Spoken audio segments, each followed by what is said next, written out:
You're listening to the Pittsburgh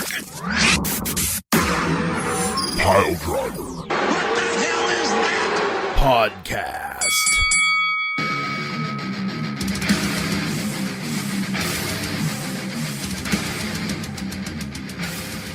Listen, it's time for a show, and we're going to do it. There's not a lot of time for a fancy flu intro because we missed last week's episode, and a lot of stuff has happened. So we need to get... Why am I echoing? What's happening? Why is everything terrible? Well, this is going to be a banger of an episode. Let's go ahead and start this shindig off right here and now. There's no time for bullshittery. The only time that there is boats and hoes. There is time for boats and hoes, and now a song. Boats and hoes, boats and hoes, boats and hoes. That's it. It was a quick song, but it was a song nonetheless. Ransom the Madman, I am here. Beef the Legend is here. Poot, Lord Bardington of the Bardville is here. It's kind of like Dudleyville, except more beautifully sung. Tiger Bomb Tom is also here. Now, before we do Wrestle Talk, I had to clear something up from last episode. Because it's clear that a lot of people on this show and listen to this show are whores for money. So I need to find out where they draw this line. I need to find out where they separate what is life and what is money. Okay? So we're going to do a real quick thing here. You understand, boys? I understand nothing. Okay, good. So, here it is. $1 million, but you can only feel the emotion of love one day out of the year. Absolutely fucking not. Absolutely fucking not. Oh, okay. All right. So there is a line. There is a line. Okay. I'm listening. Okay. There's that didn't even take me. The question didn't even come out of your mouth, man. Love is love, man. Like, love can conquer all, love can triumph all.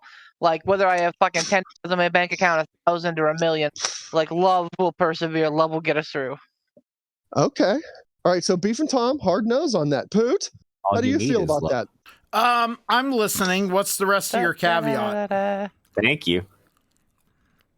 All right, Poot. He'll give us a thing later. So let me amend this a little bit. $1 million every year. I'm listening. By the way, I'm listening. We got I want to hear what you have to say. $1 million every year, but you can only feel the emotion of love once a month. Sold. Damn, there's the line for Poot. Good enough, son. Good enough. Sold. You know why? Because that one day a month is going to be a fucking jizz show.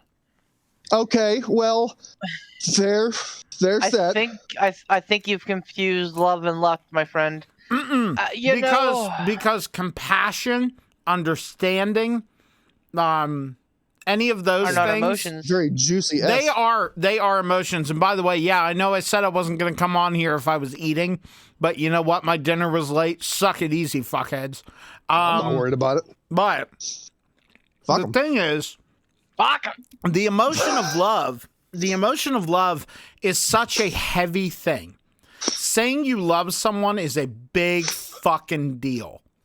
You can only feel the emotion, but you can know that you love something. You just don't feel that visceral reaction. Yeah, but here's the thing, though. I think that you misunderstand. Like, you're talking 29 days no love. Absolutely empty. Like, you can hate things, but like you can still be happy. Right. I mean, you can feel happiness, but you won't feel the emotion of love. Right, but and you're thinking on a very visceral level, like people, okay? Because love is a visceral thing, buddy. You're right. But imagine you pick up that guitar, something that you love to do. and it's hollow. You get nothing from it because the feeling that would be there is love. You can't replace that. You can't feel really good about it. Welcome to being a professional musician. Okay. All right. You joke about that, but it's different. When I sit down and fuck around on my own and I learn songs I want to learn and everything, yes, I get it. But like feeling the emotion of love, that visceral, like heart. Jesus H. Christ, you all right over there? Did you inhale helium? Are you half balloon? Yes. I mean, it's full I'm of hot almost air. to the stratosphere. Thank you. Oh, okay, rude. But my point remains is that you can still feel joy, happiness, fulfillment, contentment. You can still feel all those things. The only thing you don't feel 29 days out of the month is love, because that day I would go around and tell everyone and everything I love them. I would be like, hey, here's the way this works. I get $1 million time of the month. He's getting real loving. I get $1 million a month, or $1 million a year. If I only feel love once a month, you go around and tell everyone that you actually love. It would also give you focus, because people throw around the word love too much. Like, hey, I love you, man. Do you really though? No. Exactly. So fair point. I like that point. I will say this. I still wouldn't do it because. All right, I love it. There is so much that There's I a perfect take. example. There is so much joy I take with so much, and like yes, like I think it's easy for us to be clouded in our emotions, and like really feel like we got the bums end of things. But when you think about it, man, like you sit down to play a video game, man, you love it. You love that feeling. When you pet your dog or your cat, you love it. When you hug your significant other or your children, you will love. And man, for all that just to be stripped away, one day a month is not enough. I don't care how much money, man. You could say $100 million a year, every year. I would not sign off on that. Ooh, damn. All right. Tom, what do you think? Yeah, I don't know. I'm honestly, I'm in the middle of also doing work. I kind of mentally checked out there. I was waiting for this to segue into actual wrestling talk. Here, let me ask you a question. Let's sweeten the pot. Let's sweeten the pot. Once a week. Oh man. Oh, we're gonna find Beef's line. Here we go. So here's the thing, man. You guys know that I can be a miserable fuck. Like here, because you guys know that I am a creature of charisma, that I am a creature born of pure emotion. Like I have highs, I have lows, and like to have those super lows without those super highs, I think would absolutely lead to like the roller coaster coming off the tracks. But money's nice. I do like money. You love money, as a matter of fact. Boy, I don't know, man. I don't know. Let me. What the hell was that? I think that was like poop falling backwards out of his chair. No. Poor Pooch. What the hell is happening? Let me marinate. Like I figured that was coming down the pike. So like I've been trying to formulate. I don't think I would, man. I don't think I would, because again, like I am absolutely a creature of emotion. Like without love, I would just have the darkness, and eventually, man, that shit consumes you. All right, good. Okay, all right. I wanted to find the line. I wanted to find the line where we would. Okay, good. Break my buddy's ankle? Sure, no fucking problem. Break my own ankle? Sure, not a fucking problem. Love? I'm not gonna sacrifice that shit. Okay. Last one, and then we get into wrestling talk. And we don't need to go deep diving into this. We could just, it could just be, it is what it is. You get $1 million a year, but you can only come in physical contact with someone you love once a month. Nope. Well, Tom likes his sex, so. Yep. It's more than that, though. And it's, I mean, and it's also more. It's more than just that. But yeah, I mean, that's definitely a big part of any healthy relationship between Yeah. Banging. And I mean, so Yeah. you're not Well, just. no, but, no. Hold on. If honestly, what's the biggest difference between friendship to being like boyfriend, girlfriend, boyfriend, boyfriend, whatever? What is the difference between friendship to a relationship? Sex, right? Some sort of physical intimacy, right? I mean, Beef and I are friends, and we've never mind. We won't go there. You see, well, and you get what that I'm was saying. going to be You get the what other I'm saying. thing I was going to Anyway. say, I do. though. Yeah, Like I do. you're Okay. thinking of it strictly platonically, like romantically, I should say. Yeah. Like man and wife. I couldn't imagine, seeing Ransom. No, I couldn't imagine seeing my buddy Adam walking up and up, give him a big old hug. But one time a month. I think that'd be screwy. Well, I can't imagine my buddy Pooh coming down and not giving me a big old hug. I can't imagine seeing my buddy I'm Tom a huggy guy. and not kicking him in the face. Which is doing contact. Wow. I'm joking. Oh, wait, I'm joking. wait. So what was the question? I'm sorry. Just slip and fall on a rug is what you would do. You get $1 million a year, but you can only physically come in contact with those you love once a month. Oh I yeah. would Well, not. again, would all not. you're You asking can me. be around everybody. All you're doing you is just- saying, you just can't "Poot, touch live them. your." All you're doing is saying, "Poot, live your life." I don't believe that. That like Beef was saying, in a platonic way, like your family or Beavis. whatever, not being Right, able to yeah. hug loved ones. Yeah. No, that's why it was a quick note for me, Yep, because I'm hard just thinking, pass. I'm thinking my kids. I'm also thinking Yep. my my girlfriend. I'm thinking if I hang out with any of you guys or my other friends, that no. I mean, screw you guys. I could go No. another lifetime without touching Beef again, but like I can't. No, you couldn't. I've seen the video. Hideous lies. Hideous Would lies. you please shut up? I'm trying. I'm they Trying don't to need play to hard know to all get? this. No, they don't need to know the intimacies of what Beef and I do. They with no already one's around. know. They All right, already fuck- know. Fuck all of you. It's time for All right. wrestling talk. So welcome to the Poot. Let's make Poot feel sad podcast. My name is Beef the Legend. because everyone's like, "Oh, what if I could hug my kids? What if I could hug my girlfriend or wife?" And I'm sitting here going, "All right, cool. What if I can't All hug my All right, guitar? cool, fine, whatever." Like How am I going to pee if I can't hold it? Oh. everyone said, what'd you say, Ransom? Nothing. It's time to talk, please, about some wrestling. Look, We can. it's getting to the point that it's getting to that time of the year where Oh man. it's getting to be a little too cold to do the podcast as I walk laps in my driveway. So this might be one of the last times I do this, and I'm not. You a probably fan of can't go that. to the fire hall anymore, right? Because you haven't been there in like 12 years. Shut up. Dude, hey, in all seriousness, I will help you clear out space in your basement / garage if you need it, man. Just say the word. No, I mean we could pull my wife's car out and I can walk Just- around in my garage. It's just not the Okay. same. It's not the Go- same because Go hang out in the murder room. It's fine.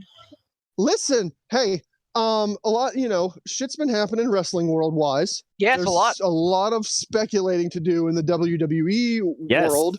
Have some. There's lots of things that have happened and transpired in the AEW world. Yes. Many. So we're going to go ahead and defer to the Wrestling Encyclopedia, and we'll let you kick it off with the topic of your choice here. What do you think we should touch on first? I feel like I want to be like Boomer Esiason on ESPN, like doing his fastest 60 seconds of football, the fastest 60 seconds of wrestling. No, I mean there's a lot, man.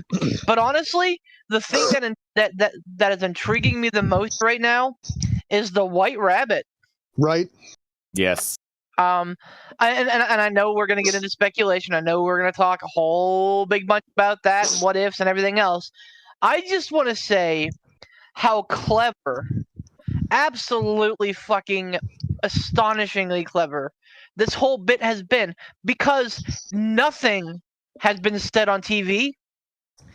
They've had like the QR codes that you can scan like Easter eggs almost, but they haven't like pushed it. There have been no vignettes, and yet this thing's getting real fucking viral. They're selling shirts of this shit, Yeah. and they're selling like hotcakes. Dude, like, look, again, it's no surprise. And once more, it's not shit on Vince McMahon hour, but it kind of is. But it's not shit on Vince McMahon hour for the sheer fun of doing it. Good, fuck 'em.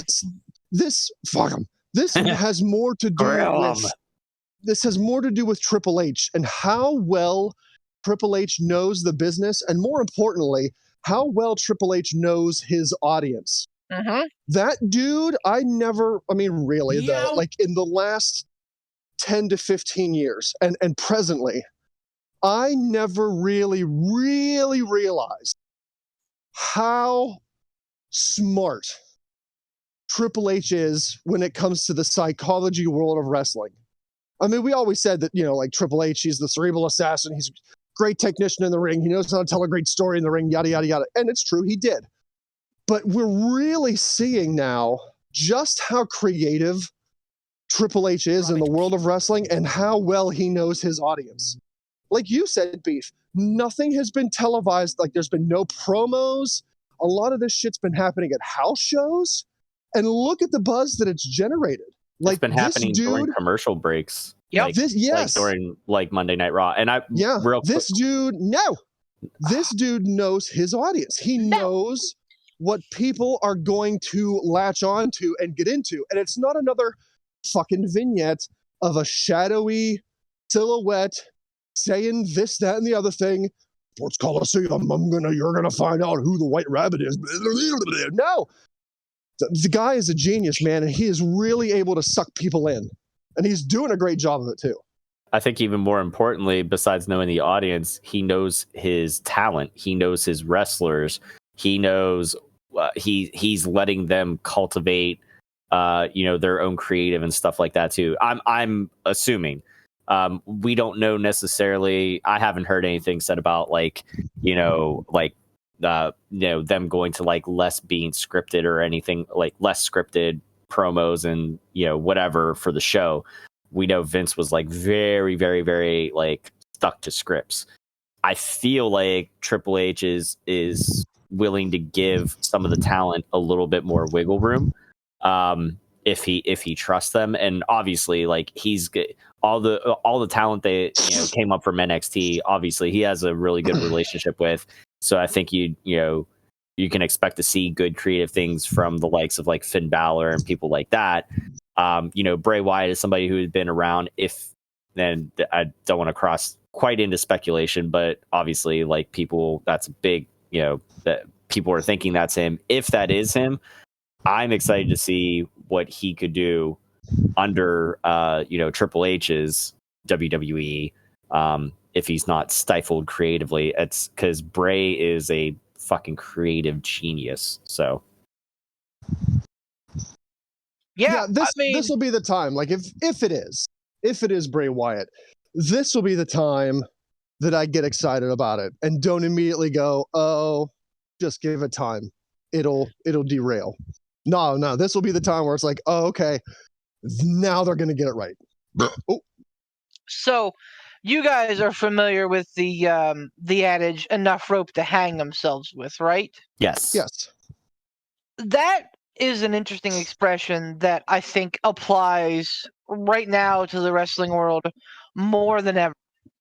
If you think about it, like how has TK ran his backstage? He's given the wrestlers the freedom, enough rope to hang themselves with, and now you've seen fucking 5 guys fucking at the gallows because they fucked themselves over with their words. And I mean, like, I want to see Triple H do this, like, give people creative, but you also have to be careful how it is a proper give and take. So for the first time in my life, I think that maybe Vince McMahon saw something, because let's be real, like these wrestlers are very childish in a lot of ways, and I'm painting with broad strokes here, so bear with me. I think I'll pose an argument to the childish thing after you finish your thought. Yeah, and I maybe childish. Oh, yeah, right? Ozzy Osbourne, he went right. You never go full Ozzy. I had to fucking bail on that because like, oh, this ain't going nowhere anywhere good. I don't know that childish is the right word, but like the mob mentality, I guess, is very kind of immature. the idea that like they can govern themselves, I don't think works. So Vince took a black and white approach. He said, hey, this is how it's gonna be. Like, walk this line. And we all were like, you know what, fuck it. Like, let them get, as long as they get from point A to point B, great. But the problem is now we've seen how sometimes you can get to point A to point B through C, D, E, F, G, H, I, J, K, and it gets you back to point A as opposed to point B. So I think that the truth is, like, you need to have a little bit of both. You need to have structure, but it can be controlled structure. I just don't want to see something similar to what happened in AEW happen to the WWE roster, because I think that right now it is heading the right way. I don't think it will, because in WWE, it's, even though Triple H might allow a little more creative control with wrestlers, I don't think he's gonna just go, hey, inmates, run the asylum. Like, he won't do that. He'll go, inmates, give your input on how to make your life better and what you want to do with your character, and he will listen and then go, he'll do the yes and, which is very popular in improv world. You yes and. Like, when someone throws something at you, you got to play off of, you say yes and. And that's the thing. He'll yes and with them, and if it's something that's insane, he'll go, well, what about? And I think that will be the environment that Triple H will foster, which I think will be really important to WWE continuing the steps forward that they've been having. Now, that being said, with you saying that wrestlers are childish, I don't think it's that they're childish. It's when you give an artist free reign over their art, they're going to get weird with it, because that's their expression. They're going to want their work at the forefront instead of going, how can my work with everyone else? They're going to go, how do I get myself over? And I think that's a conditioned response in wrestling, is that when you're given free reign to come up with your own ideas, you're going to go, how do I get myself over? The core of it, no one's going to be really, truly selfless. I mean, even I'd even go so far as to say someone like Jericho. They're not going to be 100% altruistic. They're always going to wonder, there's always going to be a factor of, how does this benefit me in the long run? Right, which is natural. Right. Which is, and again, that's like, natural. That's natural for anyone. But that's my point, is when you have, what can we call it? We can call it throttled creativity. And I understand to a lot of people out there, and a lot of like creative types, that might sound really cringy. But when you have throttled creativity, that can make you, once you get insane and you have someone who goes, hey, dial it back a second so you can see the forest through the trees, I think they will understand. It's like, oh, that's actually really good. You get what I'm saying? Mm-hmm. Yeah, it lets you be creative, but it also puts the blinders on you, so it keeps you in your lane, so that you're not veering off course. Blinders is a strong word, but I get what you're saying. No, I mean, you get, like, it's you're allowed to be creative, but he's putting up some barricades alongside of you to keep you in your lane, so you don't go veering into traffic. Right, so you don't call out your fellow coworkers a bunch of children. Whoops. And then subsequently punch them in the mouth or eye. Dude, throwing chairs. Like, and we're gonna have to talk. We're gonna have to talk about the elephant in the room at some point in this episode. Like, listen, man, he still has the quote of the year. I'm hurt. I'm old, I'm tired, and I work with fucking children, all while chomping down a muffin. Like, I don't care. Yeah, but you're going to sit there and go, how fucking great. It was fantastic. How fucking great is CM Punk for fucking doing that? CM Punk. No, not at all. Not at all. And I mean, we've talked about it a little bit. But I'm just saying, like, it's a great fucking soundbite. It is. I can watch that because it's like watching Rome before it falls. Like, it's something so full of itself that is about to get its comeuppance. It's just like watching or watching a play, you know, whenever the villain is about to get his, you know, like you're like, yeah, all right, you're invested in it. It's just hilarious to me. But regardless, we're speaking of veering off course, we're way off course. Right? Triple H, help. White Rabbit, right? We need those blinders. White Rabbit. So, I mean, all right, listen. I am going to put this out into the ether, and I will say it, and I will stand by it. Do it. If it is not Bray Wyatt or Bray Wyatt adjacent, I will be disappointed. What? There's not Absolutely. There's not one person that it could be revealed as that you would go, oh, you know what? I'm okay. I'm good. I'm happy. If it's not Bray Wyatt, it's Bray Wyatt or bust. I think so. I really just because of the style of the marketing, how viral it is, how like niche it is, like the sewn together vignettes of who killed the world, and there's just so many levels. I can't see that working. You know, even if it's a guy like Tommaso Ciampa coming back as like the psycho killer, I cannot. It has to be Bray Wyatt. It has to be Bray Wyatt. I do. So have... did you? Go ahead. Go ahead. Oh, okay. Yeah, I know, right? Yeah. I've seen one thing, and I think we even floated around in our group chat. And the more I thought about it, the more I actually disagreed with it. We'd seen something floated around saying, "What if Bray comes back and forms this stable, and you have like Dexter Lumis as Mercy the Buzzard, and Bray Wyatt patient, yeah, all that stuff." And the people that we were mentioning were the likes of Dexter Lumis, Karrion Kross and Scarlett. And who else did we throw in there? Like Braun Strowman. Yeah. The more I thought about it, it really wouldn't do well to have those particular people in a stable with Bray Wyatt. And hear me out, because that's a lot of people. Like that's a lot of ego. Not so much that. It's more so when you have a stable.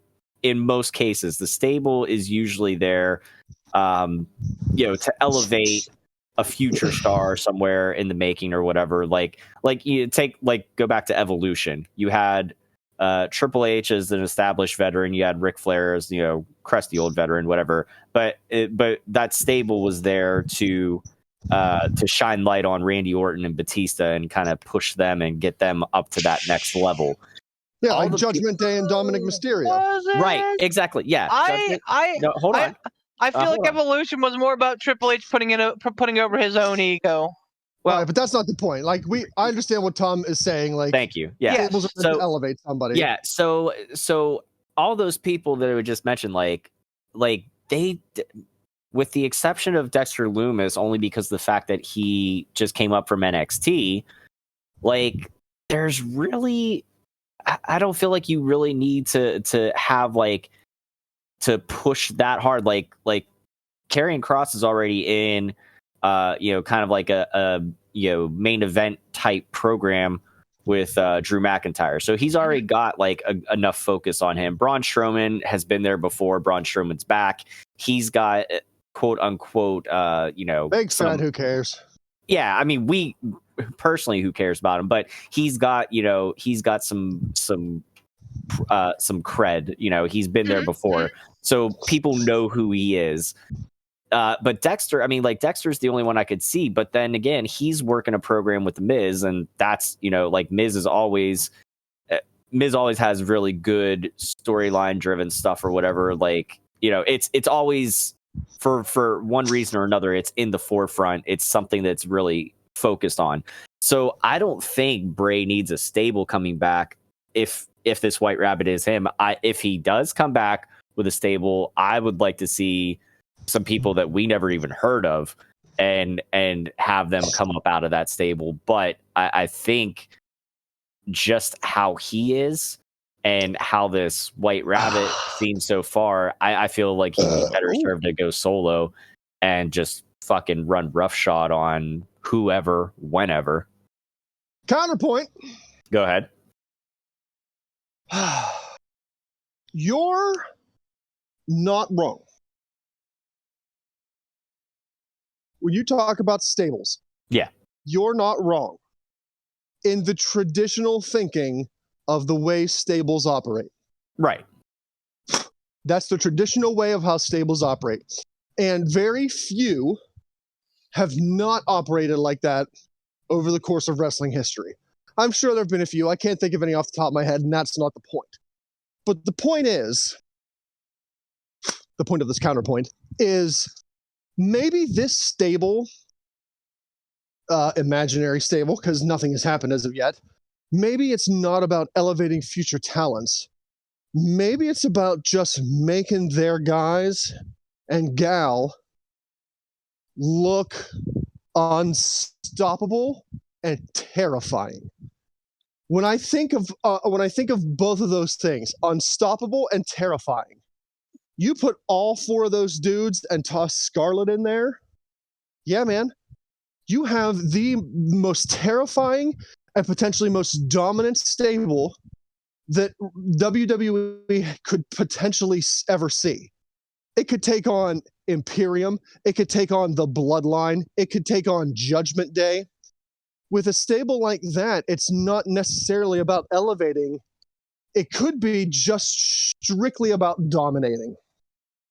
You know, they could make it a point. Okay, you know what? We're going to take the WWE title. We're going to take the tag titles. Maybe we'll take the Intercontinental title. And it's not one of those things where it's like, you know, the Undisputed Era. Like, yeah, they had all the gold and they were cool and they were the cool, bad stable that you loved. You're supposed to hate them, but you love them. Right. This stable could just be about dominance. We're going to show up. You're going to get scared to death. We're going to run through you because we have Karrion Kross, Braun Strowman, Dexter Lumis, Bray Wyatt. It's just a freight train of fear and terror and power barreling through and just destroying everything. And I'm okay if it's not about elevating somebody. If it's about that type of dominant stables, I'm good with that. I don't think so. I see Tom's point. And yes, there have been stables, absolutely, that have been made to focus on one or two guys. But realistically, look at some of the best stables in history.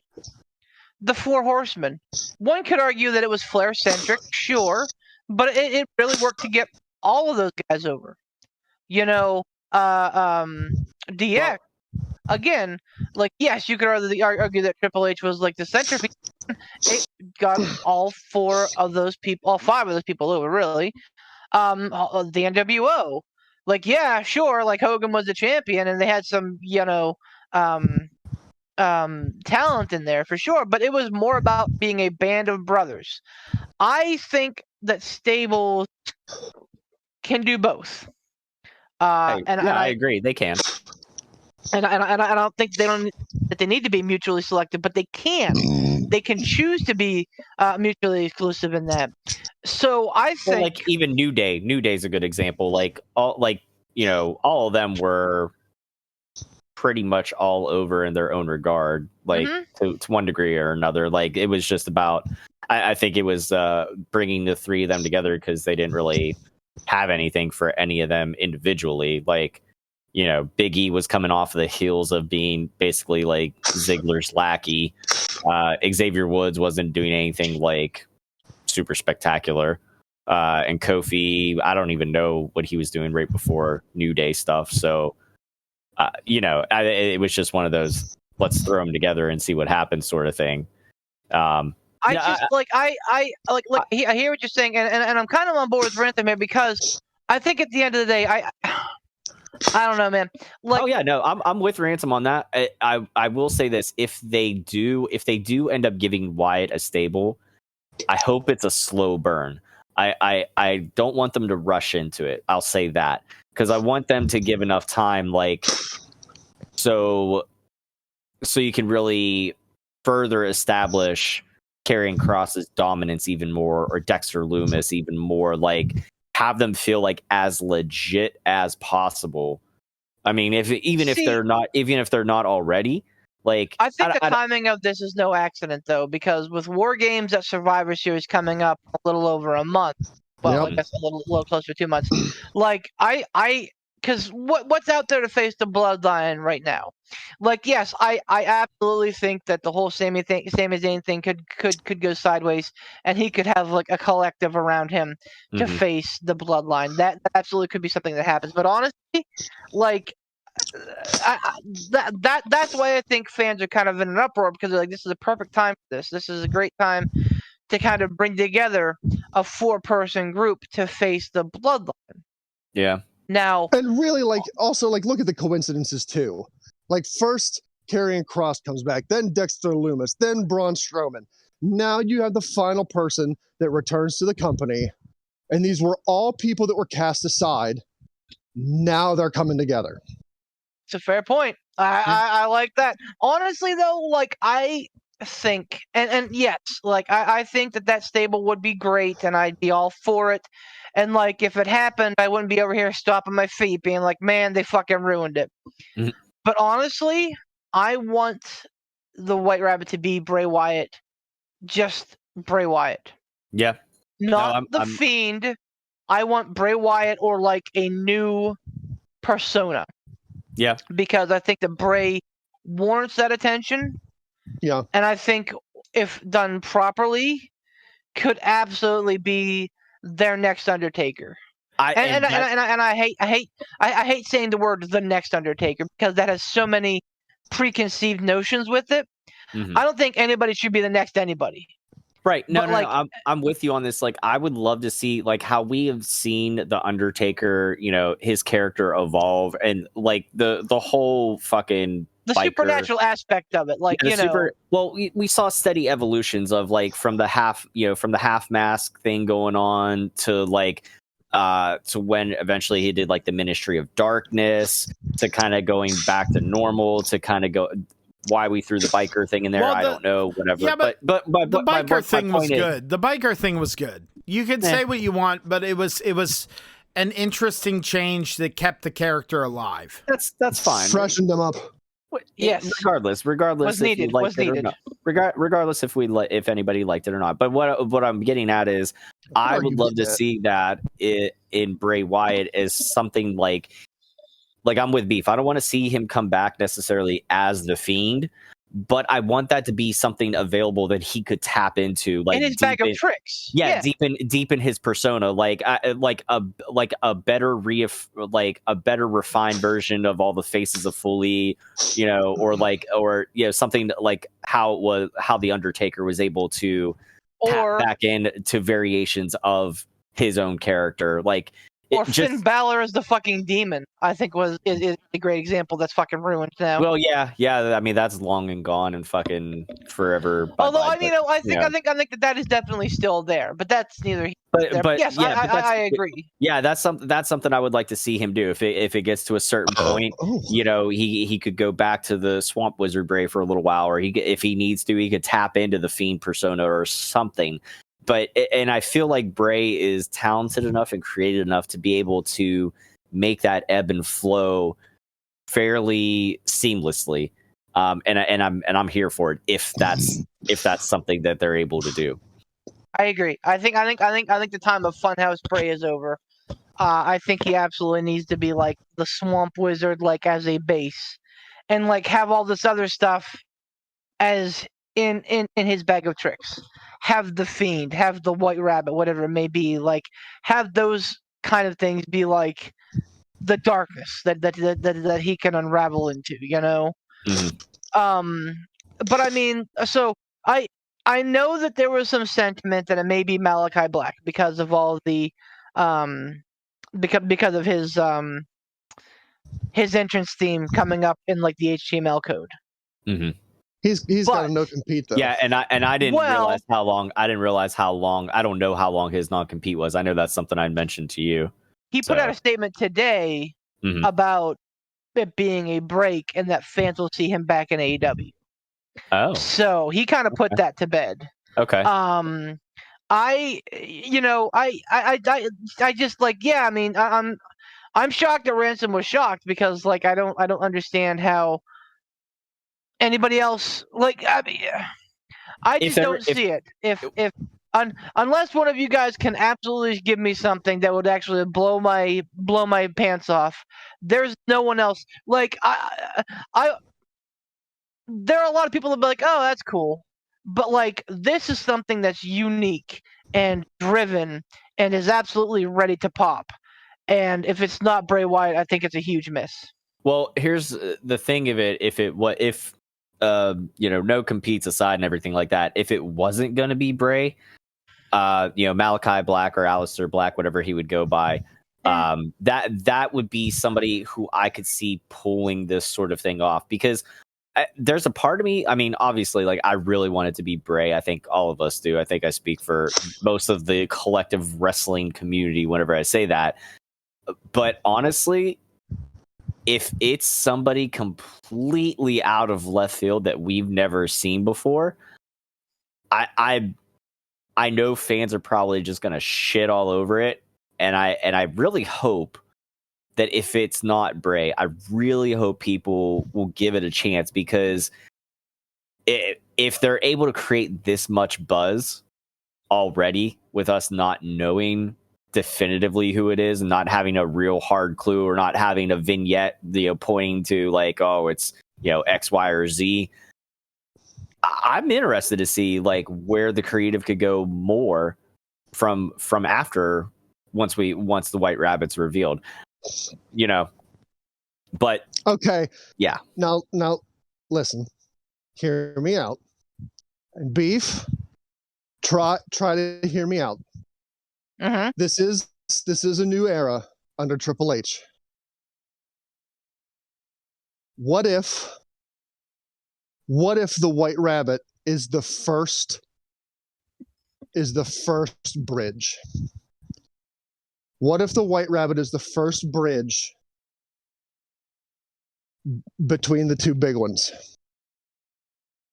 Okay, all right, and all right, okay. Who else better than Jericho? Like, hear me out before you shit on it. Just listen. Yes, Triple H and Jericho have had a history of not seeing eye to eye, but Triple H isn't Vince McMahon. He's not the be-all, end-all. Steph has got some control. Like, people that come into the company, it's not just on Triple H's whim, because he's not in charge of the money. Steph is in charge of the money. And Steph and Jericho always had a good relationship. That's true. There was never sourness between Steph and Jericho. And even when Vince was in charge. Even when he was calling her a bottom-feeding trash bag hoe. Yes. Well, it was storyline. But even when Vince was in charge, there wasn't negativity between Jericho and Vince, because Jericho went on the Steve Austin Broken Skull sessions as when he was signed with AEW, and they talked about AEW. So clearly, Steph and Vince still had a good working relationship with Jericho. And if Stephanie can convince Triple H that this potential bridge could be something that is mutually beneficial fiscally, financially, and eyes on the prize for both companies, I think Triple H, and again, I think there's a big difference between Triple H, the competitor, and Triple H, the backstage head of creative. I hope so. I do hope so.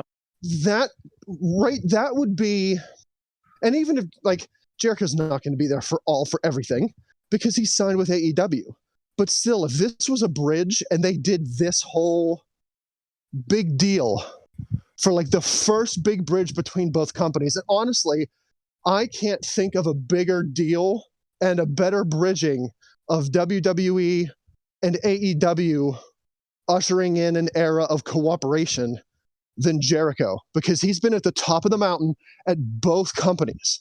So has Jon Moxley, yes, but Jericho's a bigger deal. He has the history.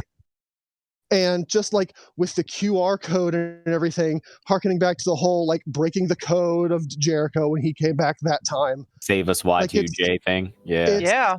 I mean, the Millennium Countdown. You're not wrong. I want it to be Bray. I'm not trying to say I don't. I really do. But if this was like a bridge between the two, and it was Jericho, and this is just yet another persona of Chris Jericho that he's, let's face it, he's going to pull it off and he's going to kill it because that's fucking what Chris Jericho does. That would get me just as excited as Bray Wyatt. Because I understand what you're saying. Like, it would be a huge miss if it wasn't Bray. But ultimately, that comes down to one dude. That comes down to Wyndham Rotunda. If he doesn't want to come back, they have to do, like, they can't just sit on every single idea of like, ooh, we could bring Bray back like this.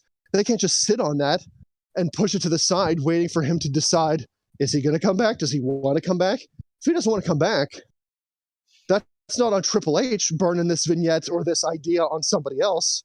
Like, it's Bray Wyatt. Like, hey, Wyndham Rotunda doesn't want to come back. And that's cool. Because if he doesn't want to, good for him. He doesn't have to.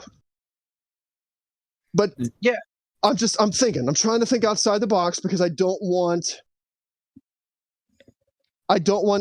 myself to go down the path of like, oh, it's coming. Here it is. It's going to be on this show. Oh, it's not Bray Wyatt. Why is Jericho here? What the fuck is this? No, I I mean? agree. Like, and like something big like that. But I honestly, like, if they were going to do that, I feel like they would make a bigger deal about it. It wouldn't just be viral marketing. They would make sure that every viewer that thought about watching WWE in the last 10 years knew that was going to be a thing. So, and my only other thing, like with contracts and stuff, like they just put the ROH title on Jericho for who knows, like, so I don't see him pulling double duty between two companies because I feel like it would be like a little too murky as far as negotiating that stuff. I mean, like, I'm not saying it's not possible. And if there was going to be any one person to do it, I would feel Jericho would be the person that could be the first to ever do that. But I don't think we're quite there yet. So, yeah, I don't know. But go ahead, go ahead. I don't know, man. Like, there are a lot of ifs and buts, and like, yes, it could be so and so, and it could be so and so, but I mean, it has to be Bray Wyatt. I just, unless it's something like breaking down the forbidden door, which is absolutely possible. Anything's possible these days. But like, or somebody like a big fucking debut from like New Japan, I think would be another one. Yeah. But I mean, like, right now AEW kind of has that on lock, and I don't think that they would be in. I don't think that New Japan would be double dealing like that. So, I gotta give credit to all the. I gotta give credit to like the collective internet wrestling community that are catching these things and like, oh well, if you look up this or whatever, like it's the zip code for this place or whatever, and like this and that, and like the lengths that people are going to forgive the pun or whatever, to go down this rabbit hole, like to really dive in and fucking chase the white rabbit. Like it's really, really cool. I'm very impressed with people. I even tried to do like the fucking like the little mobile game that was like the QR code this week, and it was really tough. It was not easy. So like, kudos to that's what I'm saying. Like they got people interested. They got people that are like here and for it. I mean, hell, I sent you guys a video. There's already people making like freaking like mashups or speculative like entrances incorporating the White Rabbit thing into like the Fiend's music and stuff like that. Like some of it is like really fucking cool. Like the one in particular, I think the one for sure that I sent you guys, like just the theme song, I was like, that's a fucking banger. Like I'm I'm getting goosebumps thinking about it. I just I mean, it has to be Bray. It has to be.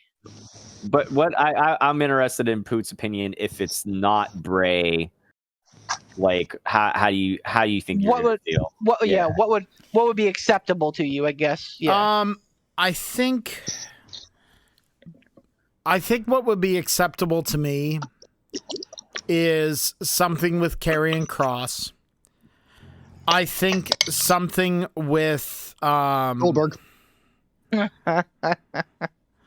I mean, I'm trying to think of free agents out there that would be like, I feel like this is not in the wheelhouse of like an Aleister Black, which is not gonna happen regardless. Johnny Gargano? Gargano, no. Gargano is he's white meat babyface. He just is. And not in a bad way. I don't mean that in a bad way, but like White face baby. This has to be the thing with this coming, because whenever WWE does something this deep and this interesting and this intricate, it has to be something that is going to be unique, and it has to be something that is going to pop the crowd. Like it's not. I mean, not trying to put it on the same pedestal as it, but because it's not as obvious, because we're sitting here with a lot of conjecture. It's not as obvious as like whenever people were like, who's gonna face Seth Rollins at WrestleMania? We all knew it was gonna be Cody. Like, we did. Could this be Cody? No, this isn't Cody. I think if it's not Bray Wyatt, then it's going to be something that, in comparison, and I'm going to make sure to preface that, in comparison, is going to be a little bit of a letdown initially, but I think they'll do something creative with it. I really wish I could sit here and throw out a bunch of different names and everything of what it could be. There's no one out there. They're just okay. Oh no! What did he say? No. What did he say? He said Adam Rose. Adam Rose. Oh. Fandango. No, I really think if it's not, it's Edge. Like it's Biggie. Sorry. All right, it's the gobbledygooker. Are we gonna keep doing this? All right. No, like my point is Zombie Andre. If it's fuck. All right. You missed the obvious Zomdre. All right, let me throw this out there. Okay, I'm gonna give you another for instance, and this is purely hypothetical. Ryback. What if it was Andrade? Never. It doesn't hold water. Word is the Fed wants to get the couples back. Okay, that's fine. They want to bring back Malachi. They want to bring back Andrade. Oh, okay, that's fine. But Andrade, it doesn't hold water because Andrade would need a mouthpiece. Like he's still under contract. Yeah, isn't you're he? right. Yeah, and he's also still under contract. But I mean, like we don't necessarily hear about every thing that happens in the wrestling world. Oh shit! Damn, it could be freaking Alberto Del Rio. No, he's in the white lines, not the white rabbit. So no, well, but my point is, this has to be Bray Wyatt. I can't sit. I mean, the only other thing that feels feasible to me is something with maybe it could be something bringing back a darker character of someone like Baron Corbin. Ugh. No, or maybe it's Bad Bunny. Maybe it's Bad Bunny, guys. Oh shit! Damn, he's debuting. No, but my point is, if it's not Bray Wyatt, anything initially is going to feel underwhelming. but then we'll roll with it. Because the Oh. goodwill, there's enough goodwill in the tank that we'll go, it's not Bray Wyatt, but I'm listening. Like, I think that already there is enough goodwill with WWE that if it's not what we think it's going to be, then we'll at least go, I'm listening. I think it depends on who. I'm gonna give them some slack for sure. But like, if it's fucking like, I don't know, somebody from NXT UK, like Flash Morgan Webster. Ilya Flash Dragunov. like, Well, you no, know, it won't be Dragunov. No, it won't be Dragunov's on Dragunov. NXT proper. Yeah, But he you know is. what I'm saying? Like, if it's like a repackage like that, I'm like, okay. Like if it's not Bray, I'm immediately going to be and I mean, like, this is one of those situations where, like, I have no one else to blame but myself. Well, that's the thing. I Like- booked myself into a corner here because they've never even announced that it's going to be a debut. Maybe it's a fucking, like, maybe it's a new show coming. Maybe it's a new pay-per-view coming. They've never said what the White Rabbit is. We're assuming it's a who. So we don't even know that much. But Right. Very honestly, you know, so like, we're doing it to ourselves as fans. But it is what it is. Like with all these clues about it pointing to Bray Wyatt, with them reportedly wanting to get Bray Wyatt, and with them reportedly want to make Bray Wyatt a big deal. Oh, there's something that I heard that really even further, like, almost solidifies the Bray Wyatt point. So so I was listening to Busted Open. They were relax. Yeah, well, you know what? I heard Four Eyes turn the frog skate. It doesn't mean everything is true. Listen. So LaGreca was at a Walmart. He had heard about It's getting better. supposed like new figure from WWE, a new Bray Wyatt figure, and sure enough, they have it there at a Walmart or whatever. So they're already. Is it posted? Is there pictures of it? I'll Because find I don't out. Bray fucking, Wyatt I with don't a Wyatt fucking- with a. I don't fucking believe it. Well, let me. Unless I'll, he took a picture of him holding it in his hand. I'll dive into it and find out. How Well, about and that? I mean, No fucking realistically, like they're always doing these things with like legends and former stars, where they put out these really good looking fucking figures and everything else. You know, And, I don't know. And no, WWE is not dumb enough to be like, oh, hey, we're going to debut this big fucking deal in a couple months.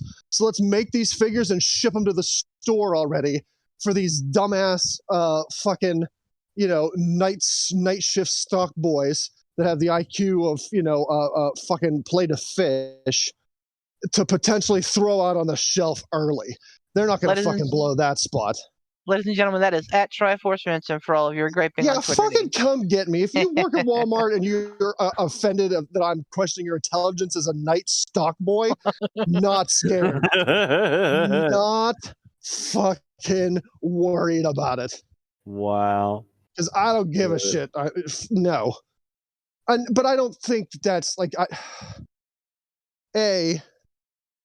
fucking take things that Busted Open say as a grain of salt. Not that they're always wrong, but, you know, they're not the fucking, you know, their accuracy isn't in the hundreds. Well, nobody's So- is, because there's a lot of speculation. I mean, like, fuck, Right, but you that's know. what I'm saying is like, he was like, oh, I was in Walmart and I saw this figure of Bray, was brand new figure of Bray Wyatt. Look, it's got to be him. Shut up. Where's the picture of it? If you saw it, there's no way that you're just going to go, oh, look, I saw it. Bye. Like, you're Right. going to snatch it up. You're going to take a picture of it. You're going to have some fucking Yeah, proof. and to your point, Ransom, I will give you this. I was scrolling back through LaGreca's Facebook page. I don't see anything on Facebook, and I don't think I Yep. follow him on Instagram, so I don't know Stupid about there. Greco. He's going to say what he needs to say to get eyes on his product, just like everybody else. Yep, I agree. And I mean, ultimately, you know, it's a fun ride. I think Extreme Rules is shaping up to be a fun card. So, yeah, that could be part of the fun. We got a lot of other stuff to talk about. AEW title changes, more. But Poot! I think it's time for a tasty soft shell taco. Ransom, Tiger Bomb Tom, Casual Gaming Dad. Check out his streams. Make sure to thank Sean Tischler and buy lots of stuff at Gould Gaming. Bye, everybody. Thanks, everybody. Bye. It's like we just rolled him out of bed and we're like, "Hey, Poot, do something." He's like, "Okay, here you go."